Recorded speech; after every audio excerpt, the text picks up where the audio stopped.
തൃക്കേട്ട നക്ഷത്രം വൃശ്ചികൻ രാശിയിൽ പെടുന്നതിനാൽ ഈ രാശിയെ സ്വാധീനിക്കുന്ന ഗ്രഹങ്ങളുടെ ഗോചര സ്ഥാനങ്ങളെ അടിസ്ഥാനമാക്കിയാണ് ഈ വിശകലനം തയ്യാറാക്കിയിട്ടുള്ളത്.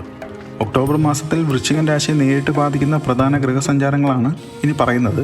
തൃക്കേട്ട നക്ഷത്രക്കാർ ഏറ്റവും പ്രാധാന്യം അർഹിക്കുന്ന ഗ്രഹം വ്യാഴമാണ്. കാരണം ഒക്ടോബർ 18 നടക്കുന്ന വ്യാഴത്തിൻ്റെ സംക്രമണം ഇവരുടെ ജീവിതത്തിൽ വലിയ മാറ്റങ്ങൾ വരുത്തും.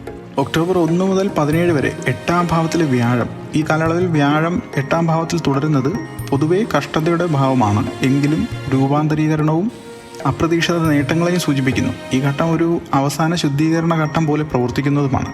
അതായത് പഴയ കടങ്ങൾ തീർപ്പാക്കുകയും തീർപ്പാക്കാത്ത കേസുകൾ അല്ലെങ്കിൽ ഒളിഞ്ഞു കിടക്കുന്ന ആരോഗ്യ പ്രശ്നങ്ങൾ എന്നിവ സമയത്ത് പരിഹരിക്കാനുള്ള അവസരം നൽകുന്നു എന്നതാണ്. ഒക്ടോബർ 18 മുതൽ 31 വരെ 9ാം ഭാവത്തിലെ ഉച്ചനായ വ്യാഴം, 18-ന് ശേഷം വ്യാഴം മിഥുനൻ രാശിയിൽ നിന്ന് കർക്കിടകൻ രാശിയിലേക്ക് സംക്രമിക്കുന്നു. കർക്കിടകം വ്യാഴത്തിൻ്റെ ഉച്ചസ്ഥാനമാണ്. ഈ ഭാഗ്യത്തിൻ്റെയും ധർമ്മത്തിൻ്റെയും ഭാവമായ 9ലാണ് വൃശ്ചികൻ രാശിക്കാർക്ക് വരുന്നത്.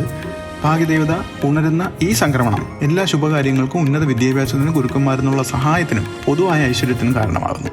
ഇത് ഒരു രാജയോഗത്തിന് സമാനമായ ഫലങ്ങളാണ് തരുന്നത്.